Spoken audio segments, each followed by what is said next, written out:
Hey, good morning. I wasn't sure I was going to be able to scope today. My account is messed up. Good morning. Good morning. Good morning. Good morning where I am. I can't keep track of all the time zones, but good morning. I'm glad I was able to get on here. So, something is wrong with my account and none of the replays are available. Hi, Heather. Great progress. And, so I don't know what's up with that. When you guys go to watch the replays, they're not there. And when I try to play them, it says they can't be played. So I've let Periscope know. I've put in a service ticket. Good morning. Good morning. I know. It's a real bummer when I'm trying to fill a course. Anyway, let's flip open and find some Taoism while we have. The girls are eating breakfast, and you can find them on Twitter. I probably just need to get in the habit of uploading them to YouTube. That's what I'm going to do today is, because they're on my camera roll, and I regularly put them in a file on OneDrive, which is a storage thing like Dropbox. Okay, that's good to know. Yeah, so you're welcome. I don't think I can stop myself. I think I'm addicted. You're herder but can't hear. I don't know what that means. Is that an autocorrect thing? I don't know if someone reported my account as inappropriate and that's why they locked it up or what, but it must not be totally locked up since I can scope and you guys can see me. So, has anyone here tried Facebook Live? I thought about maybe trying that, but I've heard that it sucks. Okay, Not Making War is what we're going to read today. It's number 30 in the Tao. What do you think of it, Bernice? I've heard that it kind of blows in comparison. but this glitch made me think maybe I'm too dependent on Periscope as my only platform. Hey, Ben! Maybe I've become Periscope dependent. Oh, he does? Okay, well, we'll keep that in mind as a backup. But we're going to read number 30 in the Tao today. Okay, I've heard that you can't interact as easily. But let's talk about this, not making war. So, the world is always in a state of chaos. We are super hyper aware of it now because of all our, 30 seconds and she's already over here. Okay, you're not taking my books today. So we might have a tantrum because I'm not going to let her have the books. She runs away with them, and then I can't find them. Nope, this one's mine. You can look at that one. Number 30 is Not Making War. A Taoist wouldn't advise a ruler. Oh, these are the bows that Tanya's kids gave them. Yeah. They love them. Okay, a Taoist wouldn't advise a ruler to use force of arms for conquest because that tactic backfires.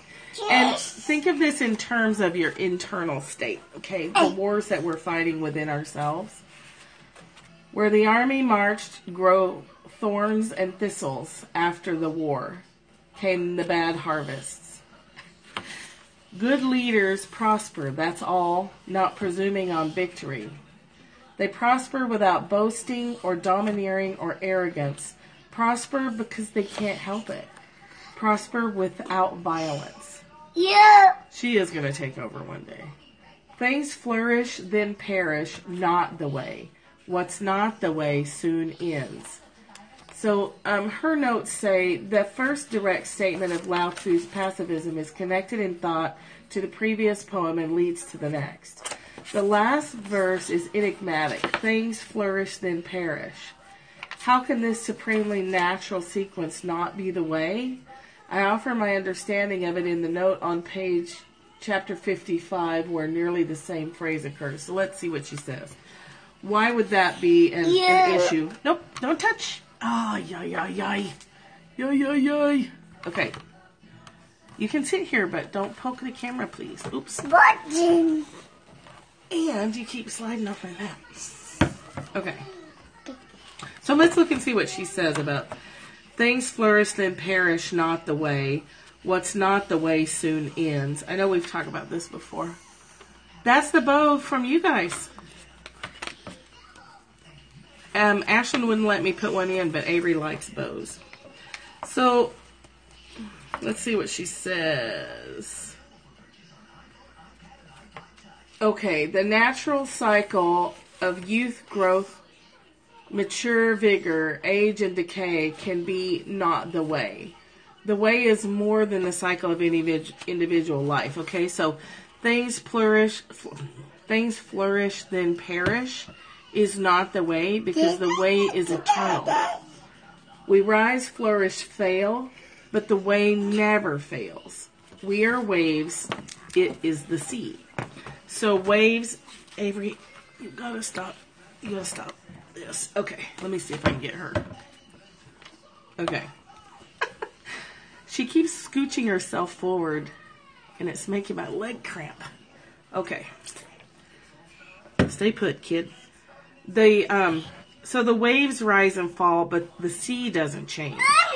So that's what they mean by when chapter 30 says things flourish then perish. That's not the way. The natural cycle of living and dying is not the way. Everything in it is the way. So the totality is the way. We live and die, but the cosmic soup continues. Our living and dying doesn't impact the totality of it all, the quantum field or whatever you want to call that. Our living and dying is really just part of the process. Here, let's trade. So let's see how Stephen Mitchell puts this. Oh, you know what? I almost ran over a deer this morning. My neck's all cramped up because I hit the brake so hard. What was interesting to me about that is I'm super vigilant about wildlife in our area because I really do not want to hit a deer. First of all, that's going to be a real bad end for the deer, and I'm not prepared to shoot something and put it out of its misery. And I don't think I could stand there and watch it die either. I just don't want to experience that. But for today, I wasn't paying attention, and she was right on the side of the road. And as I approached, the lights hit her. Then I saw her, and then she ran back across. So she was going this way. She ran back across right in front of the car. So if I'd been going any faster, I wouldn't have been able to stay off of her. So I hit the brakes and, laid some rubber. But it was interesting to me. What stood out for me is I was a little freaked out this morning, and her going back the way she just came from really struck me as my tendency to go back toward the familiar bad feeling of depression or, whatever. Giving up, like, fuck it, getting the fuckets and just being like, whatever, I can't make this work.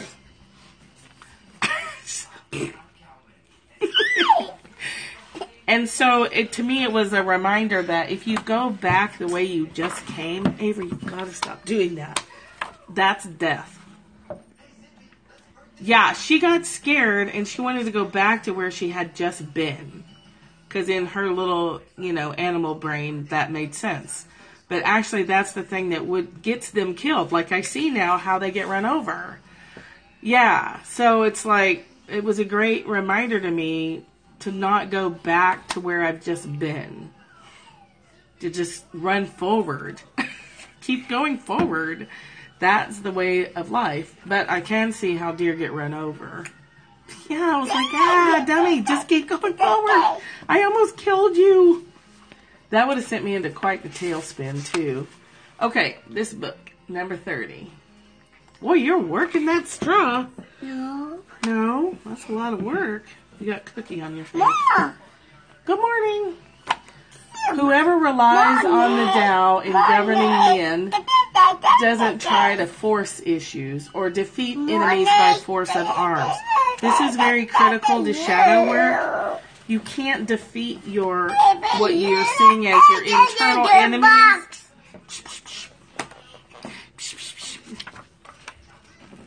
by force or rejection. You can't defeat your enemies by force of arms. Jesus said, love your enemies, or somebody did. And that's the hardest thing in the world to do, and it's the only thing that works to make it better. For every force, there is a counterforce. Violence, even well-intentioned, always rebounds upon oneself. Somebody said that. Maybe it was the Kool-Aid guy. The master does his job and then stops. He understands that the universe is forever out of control and that trying to dominate events goes against the current of the Tao. Because he believes in himself, he doesn't even try to convince others. Because he is content with himself, he doesn't need others' approval. Because he accepts himself, the whole world accepts him. That's a lot of work getting that water out. Juice? Juice? No. No. Bye-bye. Bye.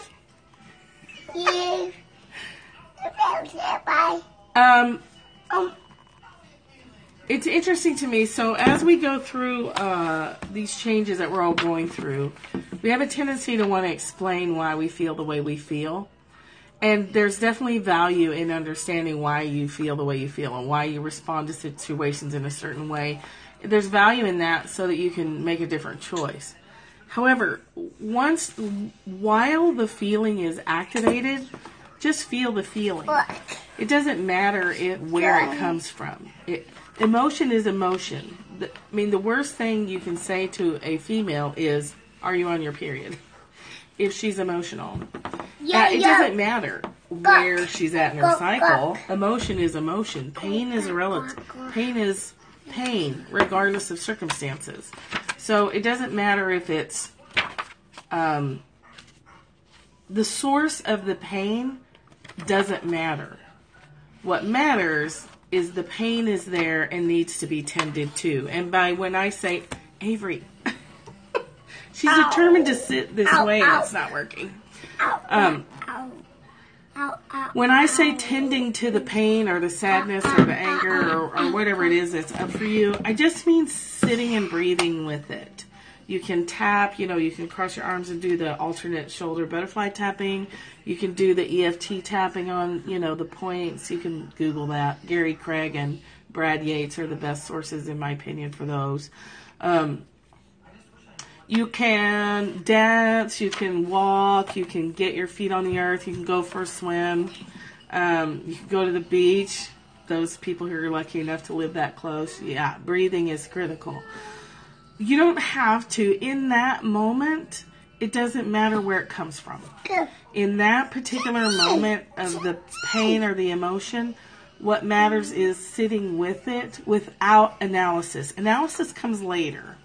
So when you're in the middle of the pain, if you slip into analysis, what you're doing is blunting the pain. You're disconnecting from the pain. I've never once told you you're being emotional. He gets major credit. Major credit. My husband said that once. And that never happened again. Good job, Heather's husband. Well, they don't understand, right? And it's true. There's more emotions at the surface during certain times of the month. It's just the way we're designed. As our bodies are getting ready to shed physical matter, our emotions start to shed as well. So that's all normal stuff. But bottom line, here's what I want you to hear. When you take weapons against yourself, when you make war on your emotions, and by making war is to step into analysis too soon, that's a way of disconnecting from feeling the feeling. That's a way to jump back up into your head. So you have your emotions, you need to embody that, you need to breathe through that and stay connected to your physical self. So if we go to analysis too quickly, be aware that you can be using that as an ego defense against feeling the pain, right? Because our mind gets scared. Our egos get scared. We're like, holy cow, things are getting out of control. Let me slip into analysis here so that I can disconnect. And what you can teach yourself, and there's nothing wrong with that, right? That's been a defense mechanism that has kept you alive and kept you safe, and perfectly normal response. And you can educate yourself to handle it differently. You can educate yourself that when that emotion hits, it doesn't matter where it comes from. It doesn't matter where you're at in your cycle. It doesn't matter if it's true pain or old pain or ridiculous pain or petty pain. None of that matters. All that matters is the emotion. That's it. After you've breathed through it, she's very serious. After you breathe your way through it and you feel it start to fall,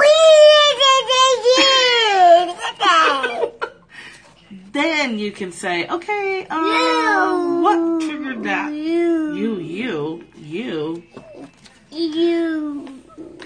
Then you can ask yourself, what triggered that? What was I thinking? Did somebody say something? Where did I slip back in time to? Then you can go into analysis. Then you can do a worksheet. You can do some journaling. You can work with it that way. But don't leave your body too soon, because your body's communicating with you, and it's an important message. And if we continually leave it, that's when we get to where either we can't control our emotions at all, or we go totally numb and we can't feel emotions. We don't have access to them anymore because we've spent so much time jumping up into our head to avoid them. Oh, thank you. Thank you. Whew, we almost lost our copy of the Tao. She almost got it. So if you're in a state where you can't feel the emotions and you want to trigger them so you can start to get used to staying in your body when you have them, you can watch movies, you can read sad books, you can watch, Where the Red Fern Grows or Old Yeller or something. Yeah, we numb out because we jump back up into our head. So as we're looking at all the wars and things exploding around us, I feel an intense pressure for myself to get a handle on the ways that I still war within myself. So trying to force issues. Whoever relies on the Tao in governing men doesn't try to force issues. Oh, is it your turn? Here. No. Oh, no, she doesn't want to be picked up. Whoops. There they both are. Look how blonde Ashlyn's getting. Trying to force issues means trying to force yourself to feel when you're not ready to feel, or trying to force your emotions to shut the hell up when they haven't been fully expressed. Tanya made a good point yesterday or the day before when she was like, I feel terrible after crying because I don't let it go long enough. It's actually true when I thought about it. That explodes out and I'm like chopping that shit off. That's an act of violence against myself. That's an act of war within myself. I actually have not had much emotional reaction. Trying to push concepts with others is a way to not deal with feelings. It can be. If you're trying to push a concept on someone else because you want them to feel better so that you can feel better, that could be a problem. If you're trying to push concepts on someone because they're feeling something you don't want them to feel, then yeah, or you want them to change their mind. We do that because we want to feel better. Oh, we're all guilty of it, Betty. We've all done it. If we haven't done it, we're lying to ourselves. If we think we haven't, of course we have. So our drive as a human is to feel better. Okay? So we want everybody to be happy so that we can be relaxed and okay. I notice that I know we're all like me. I feel when I know where all the cats are and where everybody's at and that everybody's fed and fine, I can feel fully relaxed. That's a setup because then if they're not okay, I don't feel okay. When in reality, if whatever they're doing, whether they're out playing or whatever, I need to be okay regardless of what's going on with the cats or the husband or the kids or the little grandkids or... It's sad, Heather. It's so sad. So today, the last few days I've been playing with this concept of, wow, I really don't have to save the world. I don't have to save anybody. The Pokemon hunting. Fortunately, I don't even know what that means. I'm just staying out of the Pokemon thing. Like, I can't receive any more information. Hey. Speaking of wars, you're gonna hurt your hoo-ha with that. She's sitting on a dumbbell. We don't have to save the world. We only have to save ourselves. So I was like, this morning I was like, so let me get this straight. I don't have to save the world. I don't have to save any person. People can suffer, and we had a good long conversation on the call the other night, the monthly Desire Map call. Taking away people's suffering is doing them a disservice sometimes. Yes, in saving ourselves, we save the world. We save ourselves first. Then that takes care of itself. Nita's like, no, save me. Or other people are calling that. You want up here? This chiclet's. Oh, man. Here's the other Chiquita. Chiquita Banana. Where are you going? Yes. So then I thought, that's a really liberating thought. And it's also really sad. Like, we really can't save people even if they're drowning right in front of us. We know that. But today it just kind of hit me at a deeper level. Like, there really is... It's a really rare occasion that we should intervene before we're being asked. If someone's drowning, that's obvious you need to intervene. But if someone's struggling and they aren't asking for help, you can offer to help once. And if they don't take it, you just let them know you're available and then leave it. And that can be really tough to watch people struggling when you know that you have a tool or whatever that they can use to feel better. So then we're always having to ask ourselves, why does it matter to me if they feel better? Why am I so invested in that? And it's usually because I want them to feel better so that I can feel better. If I know everybody's okay and safe, then I can fully relax. Yeah, give people the dignity and respect that they have the same strength you do to figure their own shit out.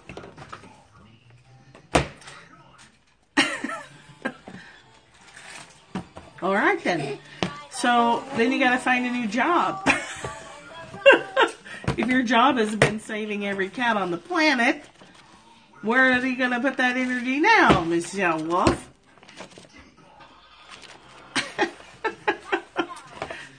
So it doesn't mean that you stop helping people. It doesn't mean that you stop offering services. But it does mean that you... Remember, we've talked for a lot of times about it's your job to produce the work. But where the work goes is not your job. That's not your business. Your job is to make the thing, put it out in the world as an offering, and then to let go of who signs up, who reads your book, who buys your oils, who does whatever. My job is to express the creative life force within me, because if I don't, it messes me up pretty bad if I don't create. Okay, that can turn into depression, that can turn into addictive behavior, that can turn into sneaking into your husband's pizza.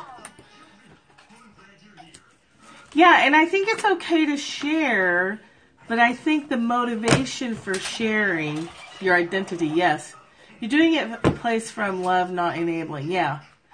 Bernice is like, damn it, I don't have a job now. Now what do I do? You just shift your focus, I guess. So, the Tao is constantly telling us that we make the offer. They are busy. And yes, Jane. Yes, you make the offer. Because for every force, there is a counterforce.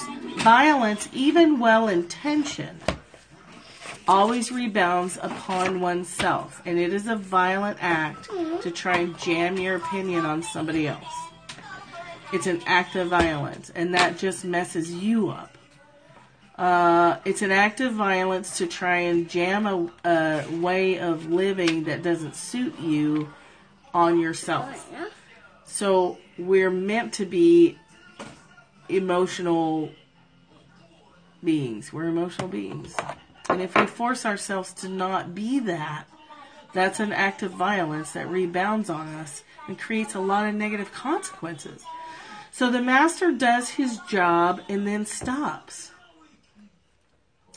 Yeah. The master does his job and then stops. We create the work and we offer it out there, and then we don't spend our time worrying that people who need it aren't going to find it. People who need it will find it. Why are you whining? Oh, are you okay? Oh, did that scare you? You're okay. You're okay. You're all right. She scared herself with the toy box lid. The master does his job and then stops. That book that I can't ever pronounce starts with a B. Bhagavad Gita. That's the one where it says the work. It's your job to produce the work, and then where it goes from there is not your business. The master does his job and then stops. You produce your work, and then you put it out there, and you stop there. You don't spend all your energy trying to figure out how to get it in the hands of the people who you think need it. If they need it, they'll find you. And if that's 5 people or 500 people, that's not your business. My business. Your business, my business. Yeah, definitely for me too. Because I do this every time I create a course or open a Desire Map workshop. I always worry about, well, how do I advertise it? So then when my Periscope thing got locked up, I was like, well, holy shit. I want to panic over that, but I'm not. Why? I wonder why. I wonder what's going on. That's what started this line of questioning this morning. Like, should I be panicking that Periscope's my only platform for advertising this course?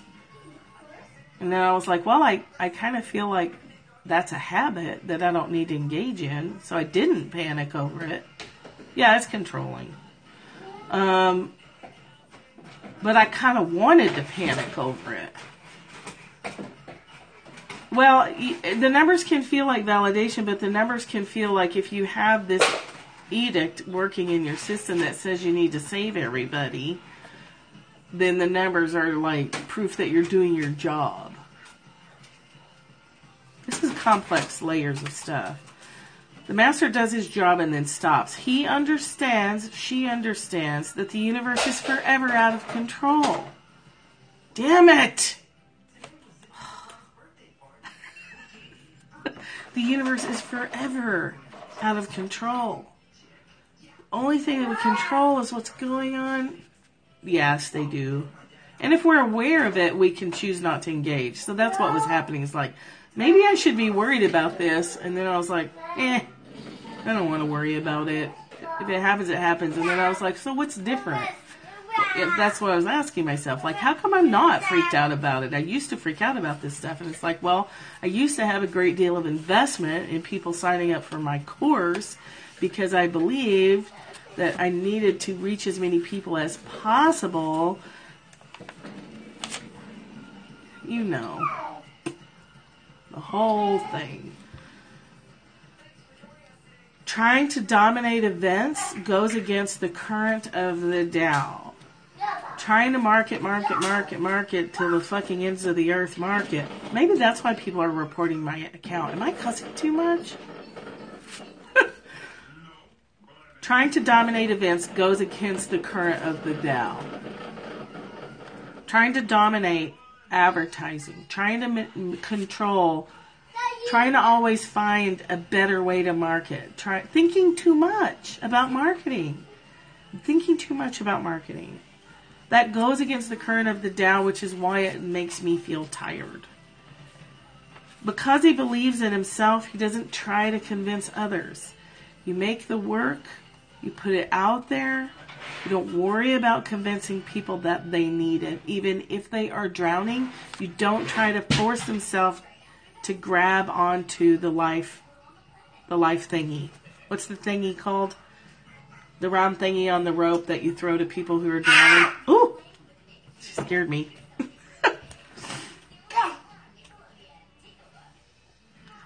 Because he is content with himself, he doesn't need others' approval. That one I think I have a pretty good grip on that one. A lifesaver. Yeah, you don't throw people the lifesaver.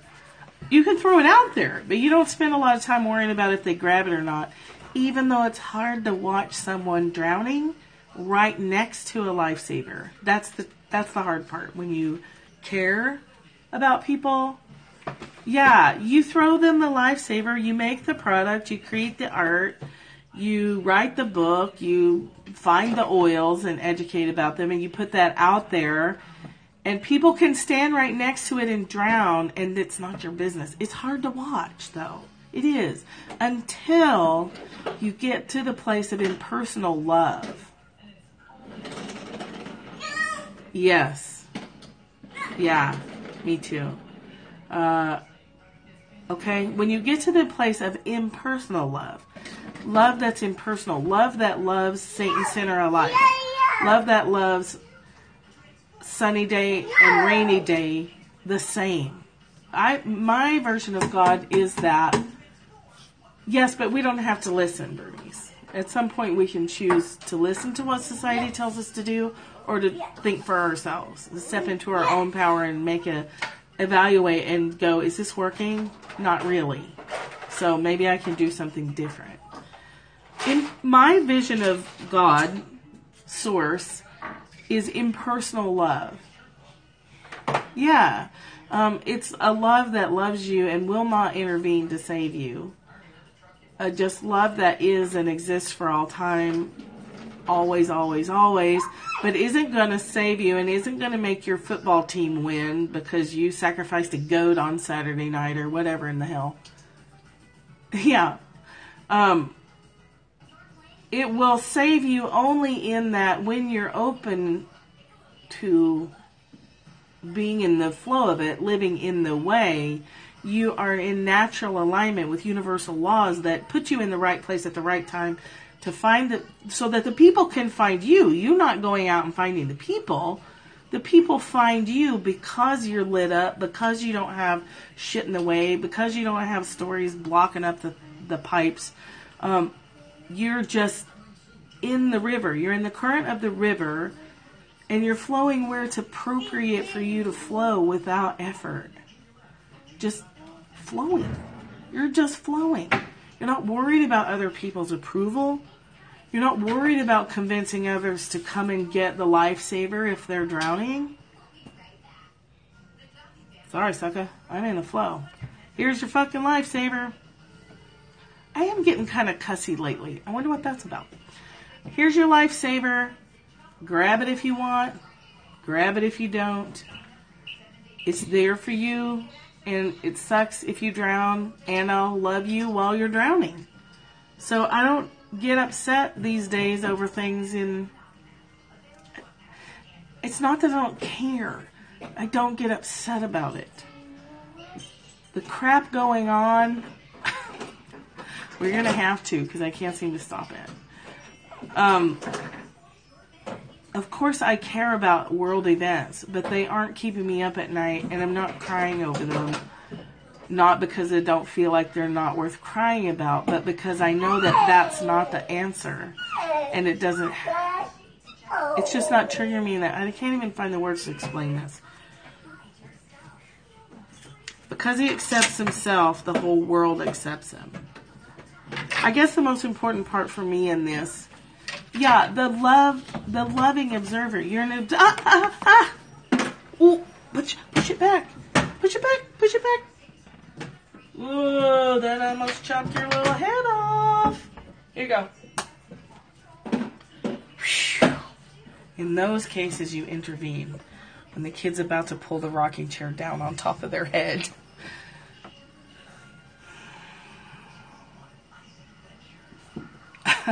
She was pulling the rocker over on her head because her toy got stuck behind it, so she was giving it a yank. Sweetie?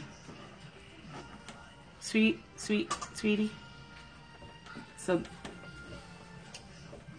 yes, Heather, yes, because we're not.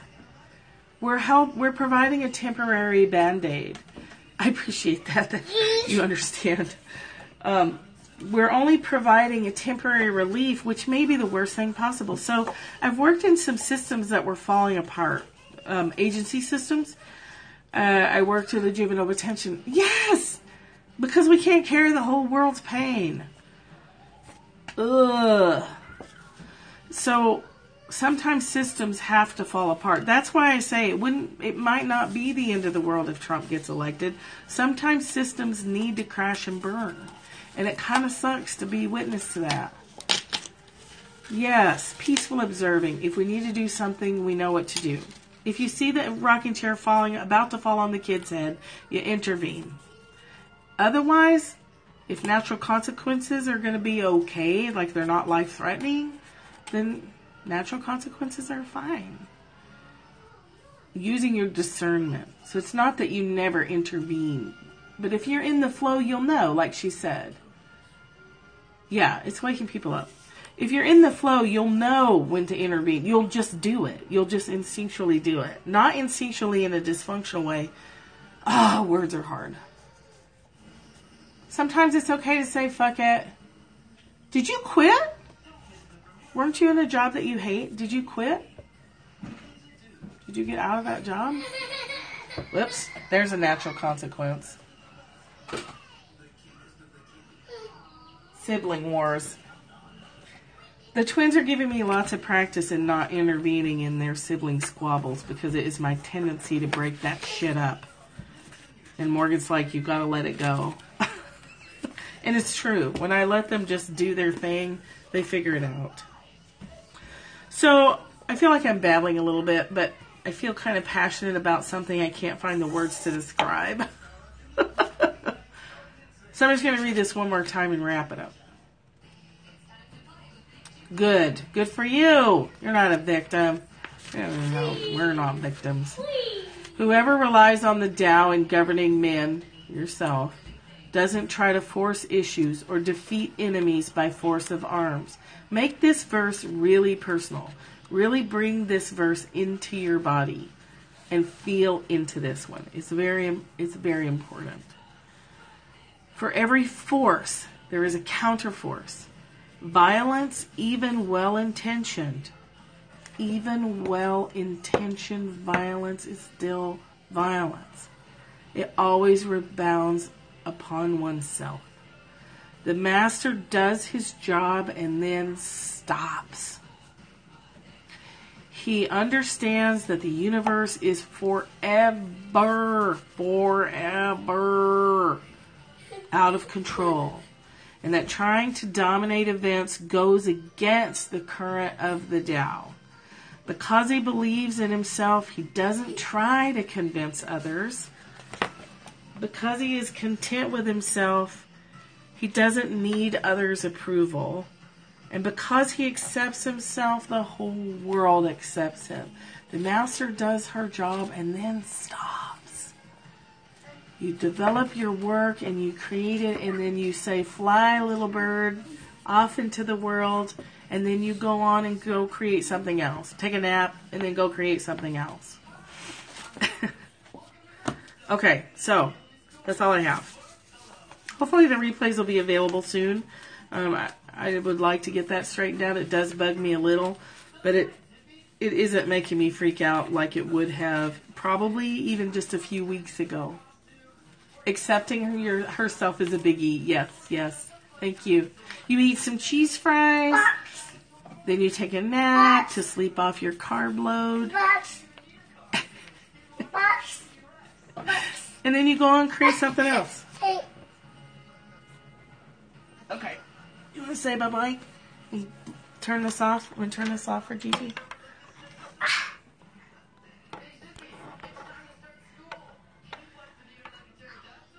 It's bugging the daylights out of you. Fix it. Yes, it is bugging me, but not for the reasons that it used to.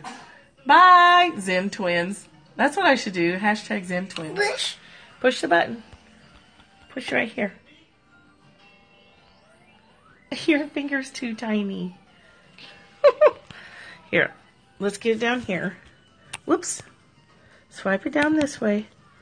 Push that red button. There you go. There you go. Your finger's too